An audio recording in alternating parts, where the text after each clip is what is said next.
전쟁 이슈로 인해 98K까지 빠졌던 비트코인 단기 반등으로 105K까지 오긴 왔는데 그럼에도 불구하고 결국에는 지지선을 이탈해버린 비트코인 과연 어떻게 될까요?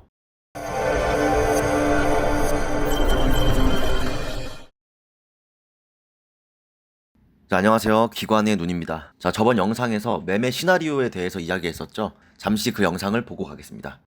1번 하락한 지점에서 상승해서 저항받고 다시 떨어질 때 이 전 저점을 깨는 순간에 숏으로 스위칭하거나 손절한다. 자, 2번 이 의도적인 하락이 있었던 이 102K의 저점을 깨는 순간 숏으로 스위칭하거나 손절한다. 3번 그 전에 있었던 의도적인 하락이 있었던 이 100K보다 떨어지면 숏으로 스위칭하거나 손절한다.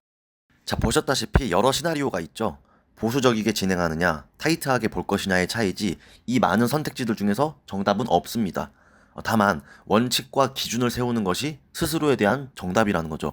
자, 그래서 이번 목차는 추세, 저항, M2 통화량, 그리고 결론에 대해서 이야기 나누도록 하겠습니다.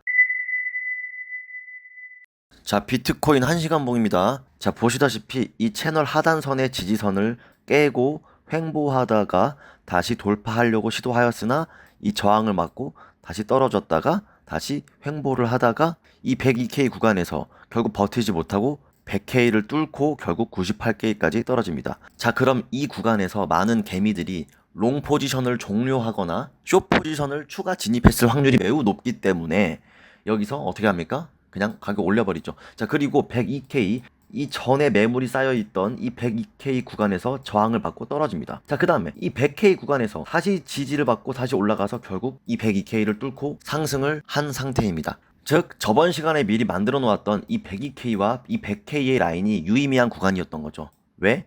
이 변곡이 발생했던 지점들이었기 때문에 어찌 되었든 그래서 현재 약 105K에 머물러 있습니다. 자, 그러면 저희는 어떤 시나리오를 가지고 어떻게 접근할 것이냐 이게 중요하겠죠.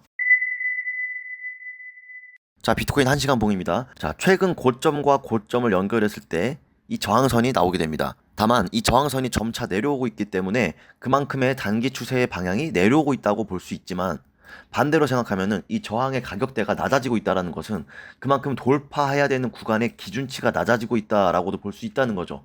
자, 그러면은 우리는 이 상태에서 여러 시나리오들을 또 만들어 볼 수가 있겠죠. 자, 1번 저항선을 돌파하면 롱으로 진입. 2번 저항선을 돌파하고 한번 밟고 오를 때 이 기준치보다 높아졌을 때 롱으로 진입. 3번 이 채널 추세선의 위로 진입하게 되면 롱으로 진입. 추세선의 위로 올라타고 다시 재차 밟고 오를 때 이 전 저점보다 높아지면 진입. 자, 그럼 반대로 숏 포지션 계획은 자, 저항 맞고 떨어질 때 숏으로 진입.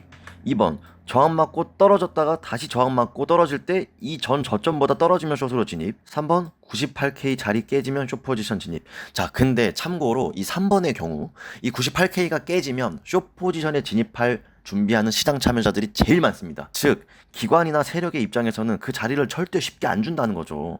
왜냐면 여기 보는 사람들이 너무 많기 때문에, 눈에 뻔하기 때문에. 그러면은 그 기관이나 세력이 가격을 이 자리에 주차를 시킨다고 하더라도 이 기관은 숏으로 흘러가게 두지 않을 확률이 큽니다. 즉 페이크 구간이 될 수가 있다. 우리가 이런 것들을 생각해야 된다. 확실한 건 기관은 사람 많은 자리로 절대 흘러가지 않는다. 물론 가야 될 때도 있죠. 다만 그 사람 많은 자리로 가게 되면 그만큼 기관이나 세력이 많은 돈을 사용해야 된다. 기관이나 세력들도 고민을 하겠죠. 이 많은 돈을 태워서 방향성을 진입할 가치가 있느냐, 수지 자산이 나오느냐 마느냐, 이런 거에 대한 계산이 필요하겠죠. 자, 다음은 M2 통화량 차트입니다. 자, 노란 줄이 M2 차트고요. 옵셋은 90일입니다. 자, 참고로 M2는 세계 주요 국가의 현금이나 예금이 시중에 얼마나 풀렸느냐, 즉 쉽게 말해서 돈의 양을 나타내는 지표입니다.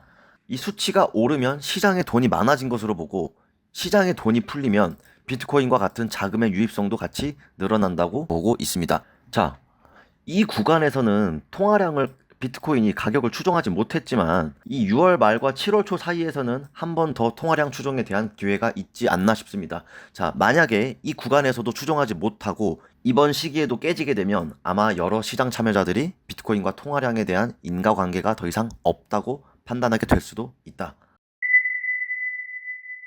자, 그럼 결론. 비트코인 1시간 봉으로 볼 때 큰 추세의 흐름은 깨졌다.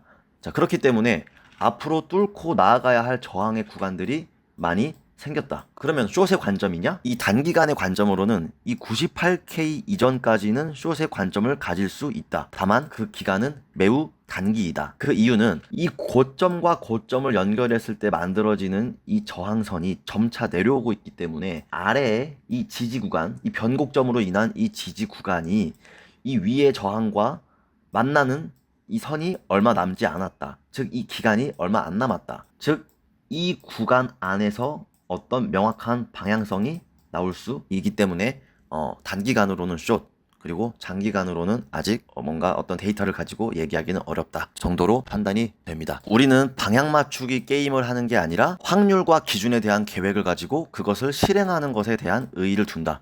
자, 어느 구간에서 어떤 행동을 할지 시나리오를 준비해라 입니다. 자, 통화량의 추정에 대한 기대 심리는 6월 말에서 7월 초, 길면은 7월 중순 내외의 기간이다. 자, 이미 6월 말에 돌파한 시점이고 약 2, 3주 이내에 통화량을 추정할 것인지 추정하지 못하고 갭을 두게 될 것인지 긴장하면서 봐야 하는 중요한 기간이다. 자, 여기까지 기관의 눈이었습니다. 자, 감사합니다.